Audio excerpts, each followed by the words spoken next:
यदि आप पहली बार चैनल पर आए हैं तो ये सब्सक्राइब बटन पर क्लिक करें और एरो पे क्लिक करके ऑल आइकन पर क्लिक जरूर कर दीजिएगा। आज की इस क्लास में हम सीखेंगे कि डेटाबेस के अंदर यानी कि DBMS के अंदर की क्या होती हैं।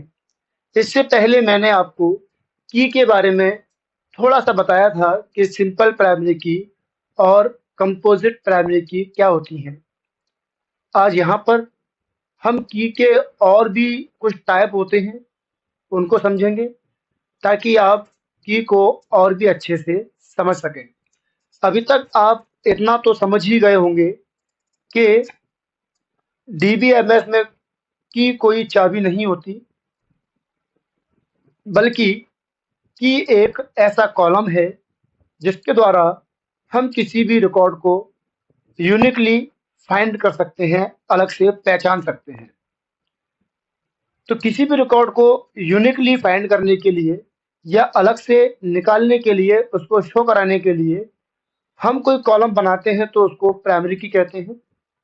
और वो कॉलम सिंगल भी हो सकता है और एक से अधिक भी हो सकता है। चलिए देखते हैं इसके बारे में कि क्या हमने नोट्स में दिया हुआ है।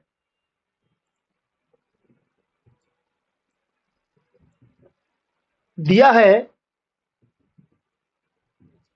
जैसे कि आप जानते हैं की का मतलब चाबी होता है।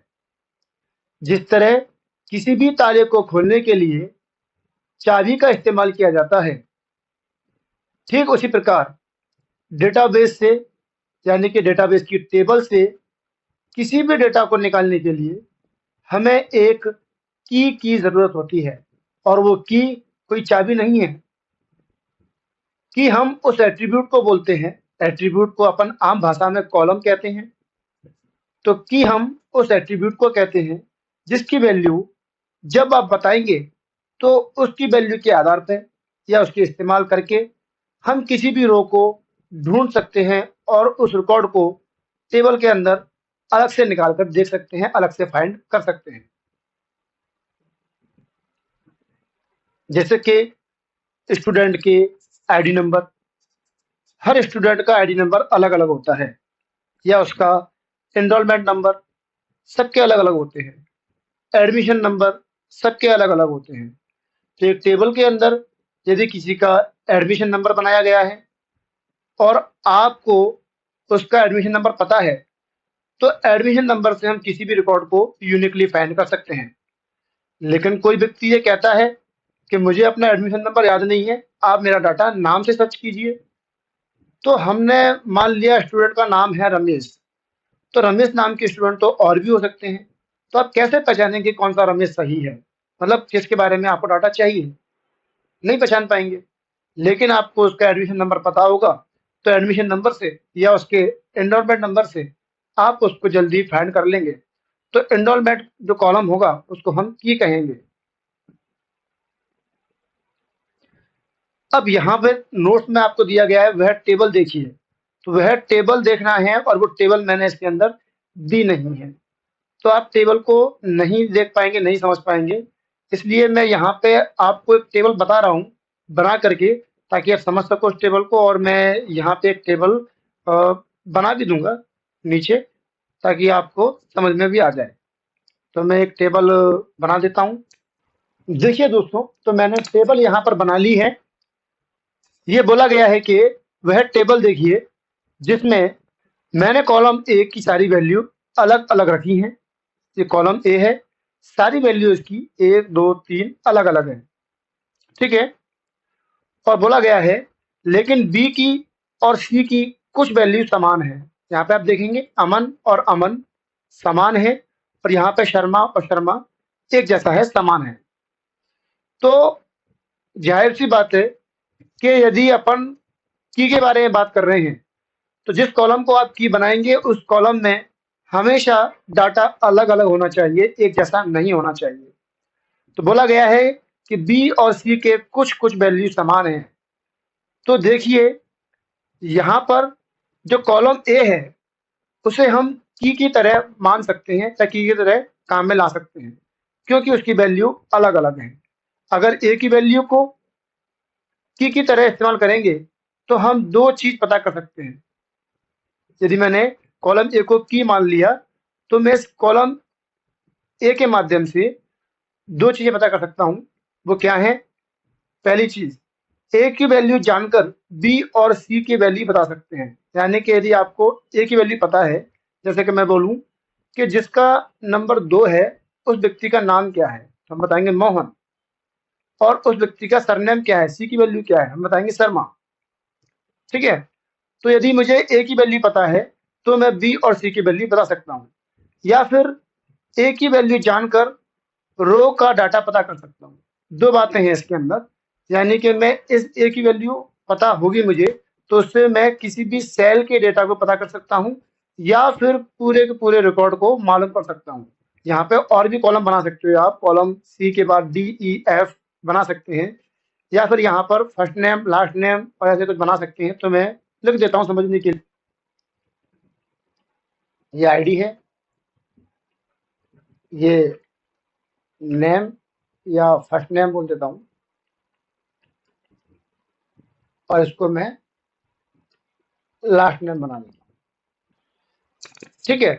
तो इसको बनाने के बाद हम आगे, अब समझ रहे होंगे आप, यदि आपको किसी की आईडी पता है तो उसका फर्स्ट नेम और लास्ट नेम जान सकते हैं, या चाहे तो पूरी पूरी के जो रिकॉर्ड है आपकी, आगे और कॉलम भी हो सकते हैं, उन्हें भी हम जान सकते हैं। तो दोनों बातें बोलने में एक समान है, लिखा हुआ है दोनों ही बातें समान हैं, बस बोलने का तरीका अलग अलग है। लेकिन किसी ने बोला कि मुझे वह चाहिए जिसमें ए की वैल्यू 2 है। जैसे कि किसी ने बोला कि मुझे 2 नंबर के आईडी वाले व्यक्ति को चाहिए, मुझे वो चाहिए जिसमें ए की वैल्यू 2 है।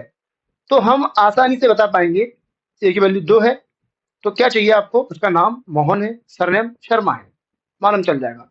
आपने बोला जिसकी वैल्यू 3 है, नाम अमन है और खान है, पता चल जाएगा इसके अंदर। ठीक है।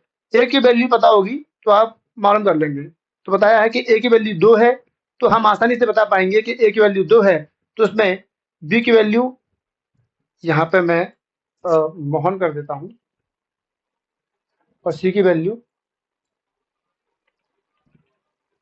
शर्मा है। लेकिन हम बी को और सी को की नहीं मान सकते, क्योंकि मैं अगर बी को की मानता हूं तो बी के अंदर अमन नाम के व्यक्ति 2 हैं। मैं बोलूं कि भाई मुझे अमन का आईडी बताइए, तो 2 अमन हैं। अब कौन से अमन की बात कर रहे हैं, हम यहाँ कंफ्यूज हो जाएंगे। अगर मैंने बात की सी कॉलम की, मैंने बोला कि मुझको शर्मा की आईडी बताइए, तो शर्मा 2 हैं, हम कंफ्यूज हो जाएंगे। तो इसका साफ मतलब है कि हम बी और सी को कॉलम को की नहीं मान सकते, क्योंकि उसमें सेम टाइप की वैल्यू है। लेकिन हम बी और सी दोनों को मिलाकर, हम बी और सी दोनों को मिलाकर की बना सकते हैं। फॉर एग्जाम्पल मैं बोलूं कि मुझे अमन का आईडी नंबर चाहिए, तो आप बताएंगे अमन तो 2 है, 1 और 3 कैसे बता पाए किसका चाहिए। तो अगर मैं दोनों कॉलम की वैल्यू बोल दूं, मैं बोल दूं कि मुझे अमन, फर्स्ट नेम अमन और लास्ट नेम शर्मा, यानी कि अमन शर्मा की वैल्यू चाहिए, तो आप देखेंगे अमन ये रहा, 2 अमन है लेकिन शर्मा एक ही है, तो उसकी वैल्यू 1 है। मैं बोलूँगा अमन खान की चाहिए, तो आप अमन और ये खान दोनों वैल्यू मिला करके आप चेक करेंगे तो बता देंगे 3 इसकी आईडी नंबर है। तब दोनों को, बी और सी को दोनों को मिलाकर इस्तेमाल करेंगे तो उसे की मान सकते हैं अपन। जैसे कि किसी ने बोला कि मुझे वो डाटा चाहिए जिसमें बी की वैल्यू अमन है और सी की वैल्यू खान है। मुझे वह वैल्यू चाहिए जिसमें बी की वैल्यू अमन है और सी की वैल्यू खान है। तो आप देखिए अमन और खान, तो डाटा क्या है इसका, मिल गया 3 इसका नंबर है, पूरा रिकॉर्ड मालूम चल जाएगा आपको दोनों की सहायता से। तो अपन 2 कॉलम को मिलाकर भी प्राइमरी की, सॉरी, एक की बना सकते हैं, और सिंगल कॉलम यदि आपने ऐसा बनाया है जो यूनिक है तो उसको भी अपन की तरह इस्तेमाल कर सकते हैं।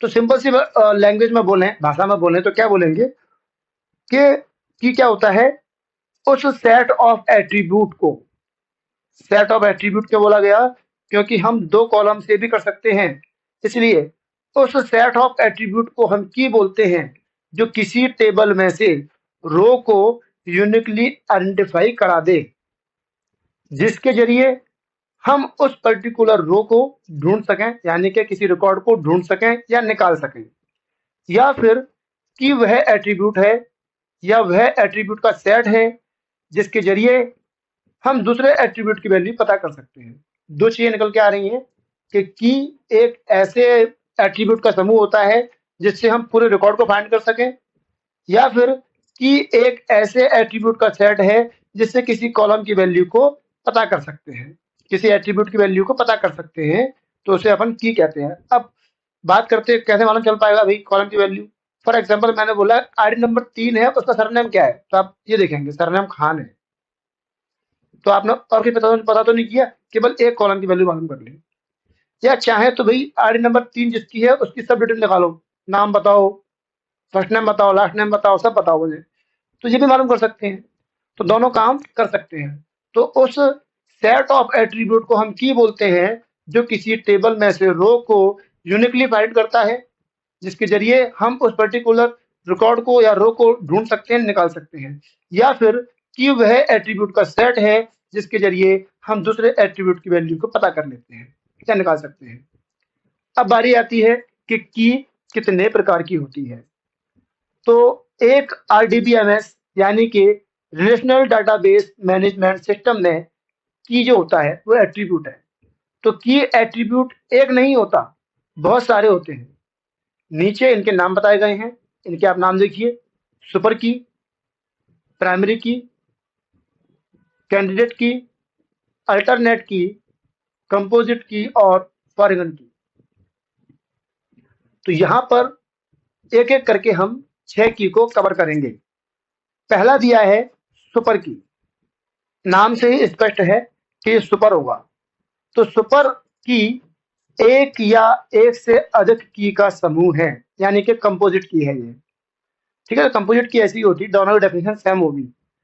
तो सुपर की एक या एक से अधिक की का समूह है जो कि हमें एक टेबल में से रो को पहचानने में मदद करती है। आप देखेंगे यहाँ पर एक टेबल में, ये देख लीजिए, इस टेबल के अंदर एम्प्लॉय का फोन नंबर भी हमारे पास है, सबके अलग अलग हैं, और एम्प्लॉय आईडी भी सबकी अलग अलग है। लेकिन नाम की बात करें तो नाम यहाँ पर स्नेहा नाम के 2 व्यक्ति हैं। तो यदि मुझे किसी का नाम पता है और मैं एम्प्लॉय आईडी पता करना चाहूँ तो मैं नहीं कर सकता, क्योंकि स्नेहा 2 है तो मैं पता नहीं कर पाऊंगा ना। चिंकू का तो मालूम कर लूंगा, चिंकू 1 है, पता कर लूंगा, लेकिन स्नेहा के 2 नाम है तो मैं पता नहीं कर सकता कि स्नेहा का फोन नंबर क्या है। लेकिन यहाँ पे फोन नंबर यदि आपको पता है तो आप उसका एम्प्लॉय आईडी पता कर सकते हैं और उसका नाम भी पता कर सकते हैं, क्योंकि दोनों की वैल्यू अलग अलग है, सभी के फोन नंबर अलग हैं और सभी के एम्प्लॉय आईडी भी अलग है। तो ऐसे दोनों कॉलम को हम बोलेंगे सुपर की। जब किसी टेबल के अंदर एक से अधिक ऐसे कॉलम हों जो कि किसी रिकॉर्ड को यूनिकली फाइंड कर सकते हैं, यहाँ पे फोन नंबर भी यूनिकली फाइंड कर सकते हैं और यहाँ पे एम्प्लॉय आईडी भी है जो आपको यूनिकली फाइंड करने में मदद करेगा। तो दोनों कॉलम को हम सुपर की के नाम से जानेंगे। हम जानते हैं हम सबका अलग अलग आईडी रहता है, इसमें हम employee phone number, employee ID को सुपर की की तरह प्रयोग कर सकते हैं, क्योंकि एम्प्लॉय नेम में एक ही नाम 2 बार आया है या किसी व्यक्ति के नाम एक जैसे हो सकते हैं। तो अगर किसी व्यक्ति का नाम आपको पता है, जैसे कि मुझे स्नेहा नाम का एम्प्लॉय पता है और एम्प्लॉय जो है उसका डाटा जानना चाहता हूँ स्नेहा का, तो मैं बता नहीं पाऊंगा कौन सी स्नेहा, इसका पूछना है इसका पूछना है, कंफ्यूज हो जाएंगे ना, तो पता नहीं कर पाएंगे क्योंकि 2 स्नेहा है। लेकिन आपको फोन नंबर पता है, उसका एम्प्लॉय आईडी मालूम है, तो आप उसका फोन नंबर से उसकी एम्प्लॉय आईडी बता सकते हैं, उसका नाम बता सकते हैं। एम्प्लॉय आईडी मालूम है तो उसका फोन बता सकते हैं, उसका नाम बता सकते हैं। तो इन दोनों कॉलम को हम सुपर की के नाम से जानेंगे। अगला दिया है प्राइमरी की क्या है। ये आप टेबल देख रहे हैं, आप इस टेबल के अंदर केवल एक ऐसा कॉलम, 2 नहीं बनाने हैं आपको, सिर्फ एक ऐसा कॉलम बनाना है जिससे आप किसी रिकॉर्ड को यूनिकली फाइंड कर सकते हैं। ध्यान रखना, यदि एक से अधिक हैं तो उसको सुपर की बोला जाएगा, लेकिन केवल एक ही कॉलम आपने ऐसा बनाया है जिससे आप किसी व्यक्ति के रिकॉर्ड को अलग से पहचान सकते हैं, उस रिकॉर्ड को उस कॉलम को हम प्राइमरी की बोलेंगे। तो प्राइमरी की क्या होती है, लिखाया है मैंने नोट्स में, प्राइमरी की एक टेबल का वह कॉलम होता है जिससे कि हम एक टेबल के रो को विशेष रूप से पहचान सकते हैं, सिर्फ एक कॉलम। ठीक है। प्राइमरी की के एट्रीब्यूट चेंज नहीं होने चाहिए, यानी कि इसके जो नाम है, इसकी वैल्यू है, वो चेंज नहीं होनी चाहिए। हम कभी भी किसी भी व्यक्ति के एड्रेस को प्राइमरी की नहीं बना सकते, क्योंकि व्यक्ति का एड्रेस बदलता रहता है। लेकिन उस व्यक्ति के आईडी को, एम्प्लॉय आईडी को, रोल नंबर है आपका, आप लोगों का एनरोलमेंट नंबर है, एडमिशन नंबर है, उसको हम प्राइमरी की मान सकते हैं। हमारे इंस्टीट्यूट पर आप पढ़ने आते हैं तो आपका एक एम्प्लॉय आईडी है, तो एम्प्लॉय आईडी हमारे लिए क्या है? प्राइमरी की है। तो प्राइमरी की के हिसाब से ले सकते हैं किसको? एम्प्लॉय आईडी को। किसी कंपनी में काम कर रहे हैं तो स्टूडेंट आईडी को ले सकते हैं, क्योंकि आईडी कभी नहीं बदलती। हमारे पास कोई भी स्टूडेंट आएगा, एक बार आईडी बन गया उसके लिए, तो वो आईडी हम दूसरे व्यक्ति को नहीं देते, वो उसके लिए रिजर्व हो गया। ठीक है। तो ये हो गया आपका प्राइमरी की। इसे समझने के लिए एक टेबल दी गई है जो मैं आपको समझा चुका हूँ। आगे दिया गया है कैंडिडेट की। तो कैंडिडेट की क्या होता है, जरा मैं इस टेबल को जरा सेट कर दूं। जी देखिए, टेबल आपकी, इस टेबल के अंदर कैंडिडेट की को समझाया गया है। तो कैंडिडेट की एट्रीब्यूट का वह सेट होता है जो एक टेबल के रिकॉर्ड को अद्वितीय रखने के लिए इस्तेमाल किया जाता है। यानी कि केवल एक कॉलम से पता नहीं कर पाएंगे आप, लेकिन आपने एक से अधिक कॉलम अगर आपस में इस्तेमाल किए तो आप किसी रिकॉर्ड को यूनिकली फाइंड कर सकते हैं। किसी टेबल के अंदर केवल एक कॉलम ऐसा है जिससे आप किसी रिकॉर्ड को पहचान सकते हैं, जैसे कि रोल नंबर, तो उसको बोलेंगे अपन प्राइमरी की, केवल एक कॉलम बनाया गया है। लेकिन आपने रोल नंबर भी बनाया है, सबके अलग अलग है। आपने आईडी बनाई है, सबके अलग अलग है। आपने फोन नंबर बनाया है, सबके अलग अलग है। आपने ईमेल आईडी बनाया है, वो भी सबके अलग अलग है। तो एक से अधिक कॉलम ऐसे हो गए जिसमें से आप किसी का डाटा पता होगा। आपको फोन नंबर मालूम है किसी का, सबके अलग अलग है, तो आप पता कर सकते हैं। आपको ईमेल आईडी मालूम है तो आप मालूम कर सकते हैं रिकॉर्ड को। तो ऐसे कॉलम को बोलते हैं सुपर की बोलते हैं, जो बता चुका हूं मैं। तो सुपर की हो गया, प्राइमरी की हो गया। थर्ड नंबर पर दिया है कैंडिडेट की। तो ये क्या बोल रहा है कैंडिडेट की में, कि कैंडिडेट की एट्रीब्यूट का वो सेट है जो एक टेबल के रिकॉर्ड को अद्वितीय रखने के लिए, यानी कि यूनिक रखने के लिए इस्तेमाल किया जाता है। वही एट्रीब्यूट के सेट को कैंडिडेट की कहा जाता है। उस सेट को कहते हैं अपन, जैसे कि हम एक टेबल में कॉलम को प्राइमरी की तरह चुन लेते हैं। जो टेबल है आपकी, यहाँ पे आपकी प्राइमरी की बना दिया आपने स्टूडेंट रोल नंबर को। उसी तरह बहुत से कॉलम होंगे जिसके द्वारा अपन एक रो को यूनिकली फाइंड कर सकते हैं, जैसे कि ईमेल आईडी, उसका फोन नंबर। तो आप देख पा रहे हैं इसमें, इसका नाम श्रेया, स्नेहा, यश अलग अलग है। फोन नंबर सबके अलग अलग है, रोल नंबर अलग अलग है, ईमेल आईडी अलग अलग है। तो यदि आपको किसी व्यक्ति का फोन नंबर मालूम है कि भाई आपने बोला कि मेरे को 9853912356 फोन नंबर जो है उस व्यक्ति का ईमेल आईडी चाहिए, तो आप तुरंत फोन नंबर डालेंगे और यहाँ पे चेक कर लेंगे ईमेल आईडी इसकी ये है। किसी ने बोला कि भाई मेरे को यस 567 यानी कि 567@gmail.com जिसकी ईमेल आईडी है, उस व्यक्ति का स्टूडेंट रोल नंबर चाहिए, तो आप रोल नंबर देख लेंगे आईडी से। क्योंकि कोई भी ईमेल आईडी डबल इस्तेमाल नहीं की है, कोई भी फोन नंबर दोबारा इस्तेमाल नहीं किया है, और कोई भी रोल नंबर दोबारा इस्तेमाल नहीं किया गया है इस टेबल के अंदर।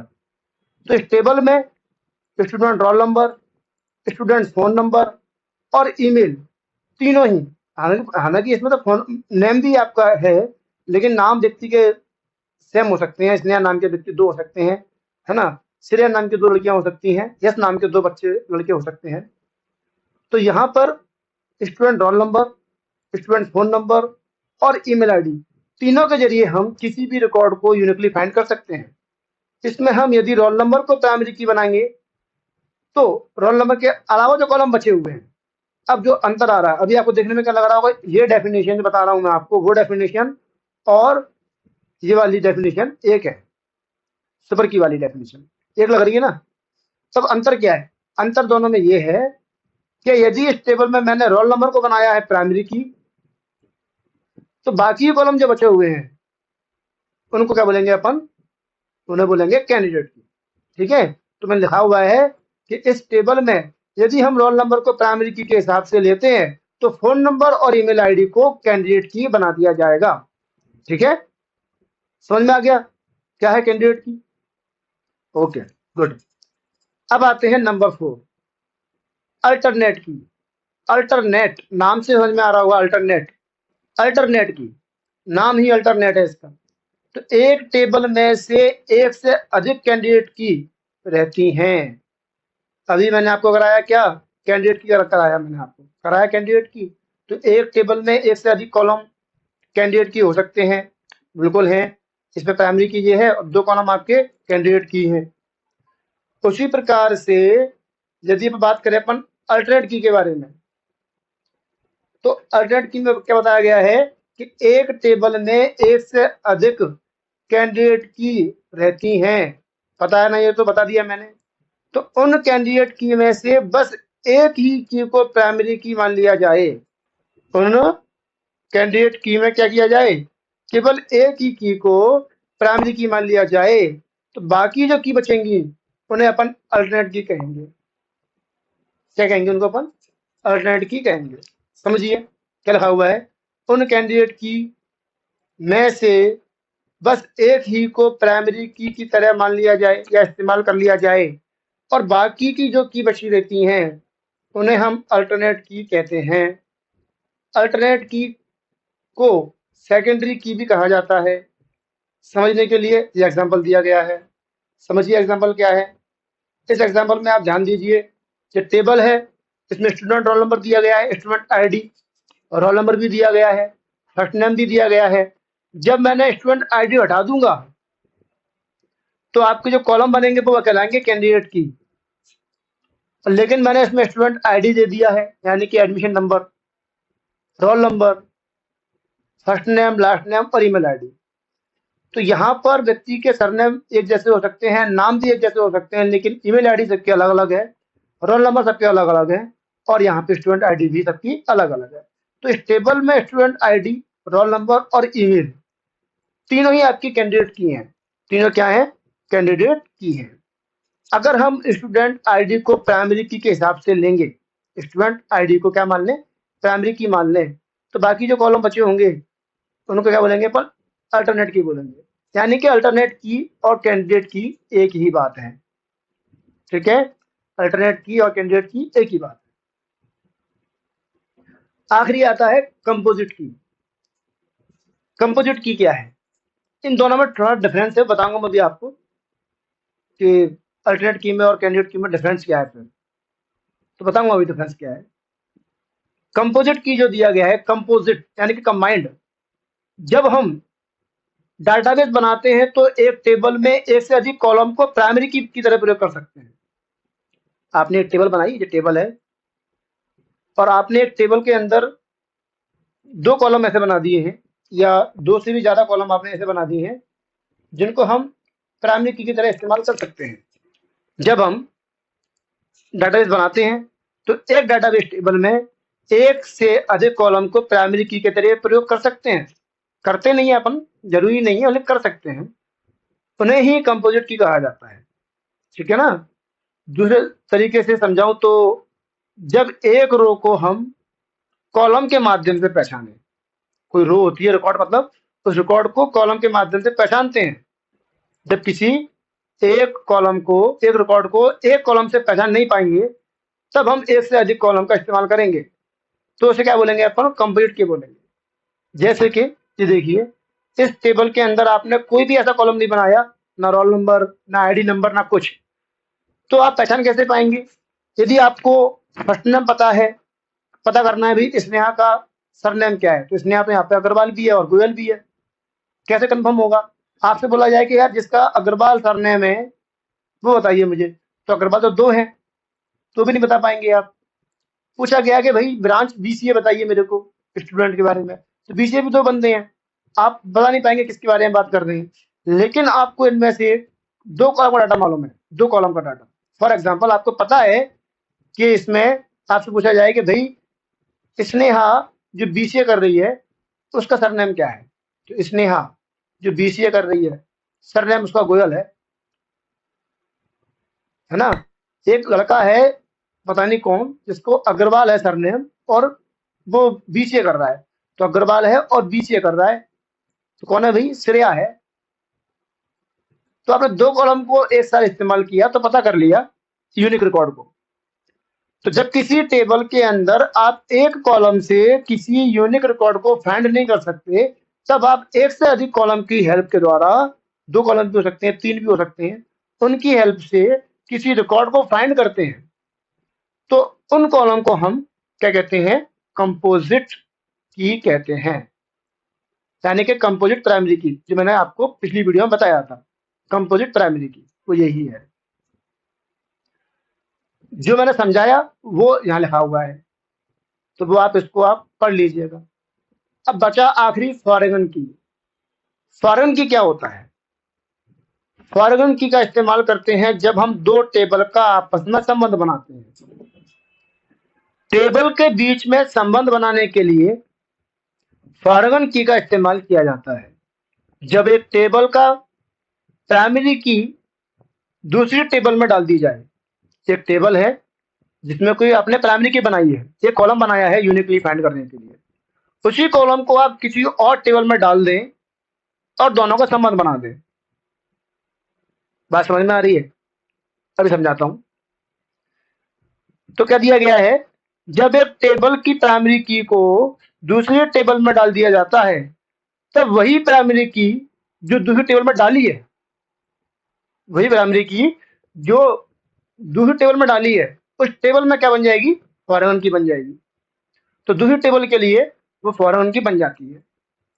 और फॉरेगन की के जरिए से हम दो टेबल के बीच में संबंध बना सकते हैं। कैसे बना सकते हैं समझाता हूं मैं आपको। ये एग्जाम्पल देखिए, यहाँ पे एम्प्लॉय आईडी अलग अलग है, तो प्राइमरी की हो गई। उसके बाद मैंने एम्प्लॉय नेम और उनका एड्रेस, सरनेम, मोबाइल नंबर जो लेना है ले लीजिए आप लोग, कॉलम बना लेना 5-6, 3 कॉलम बहुत है, टाइम बचेगा। फिर बनाया मैंने डिपार्टमेंट टेबल, जिसमें डिपार्टमेंट का नाम साइंस, आर्ट, कॉमर्स और उनकी भी अलग अलग मैंने आईडी बना दी। तो दो टेबल बनाई मैंने, एम्प्लॉय जिसमें एम्प्लॉय आईडी अलग अलग है, एक डिपार्टमेंट टेबल जिसमें डिपार्टमेंट आईडी सबकी अलग अलग है। अब दोनों टेबल में संबंध बनाने के लिए ऊपर की दो टेबल हैं, उसमें एक एम्प्लॉय टेबल है और एक डिपार्टमेंट टेबल है। यही दो टेबल हैं, इन दोनों के बीच में संबंध बनाना चाहते हैं। तो संबंध बनाने के लिए क्या करेंगे अपन? एम्प्लॉय आईडी को, यहाँ से एम्प्लॉय आईडी को लेकर के अगर इस टेबल में डाल दें, क्योंकि अभी मालूम नहीं चल पा रहा ना कि एम्प्लॉय जो श्रद्धा है, निखिल है, नीतीश है, वो किस डिपार्टमेंट में जाते हैं। तो यहाँ पे यदि मैं एक कॉलम बना दूं और इनकी आईडी को यहाँ पे इस्तेमाल कर लूं, तो मालूम चल जाएगा कि कौन सा एम्प्लॉय कौन डिपार्टमेंट में है, साइंस में कौन है, आर्ट में कौन है, कॉमर्स में कौन है। कैसे? जैसे कि ये दिया गया है यहाँ पे। तो दिया गया है ऊपर की दो टेबल है, उसमें से संबंध बनाने के लिए एम्प्लॉय टेबल में जो एम्प्लॉय आईडी दी है वो प्राइमरी की है, और उसी प्राइमरी की को जब हम डिपार्टमेंट टेबल में डाल देंगे कॉलम बना करके, ये देखिए डाल दिया मैंने, एक कॉलम मैंने और जोड़ दिया, यहाँ पे ऊपर दो कॉलम है, एक कॉलम मैंने और जोड़ दिया। तो अब बात करेंगे एम्प्लॉय टेबल की। तो एम्प्लॉय टेबल में तो ये प्राइमरी की है, और डिपार्टमेंट टेबल में ये क्या हो गया? फॉरेगन की कहलाएगी। इससे मालूम चल रहा है कि डिपार्टमेंट साइंस में कौन है? E301। E301 कौन है? श्रद्धा। कॉमर्स में कौन है भाई? E308 नितेश। ठीक है, मालूम चल जाता है।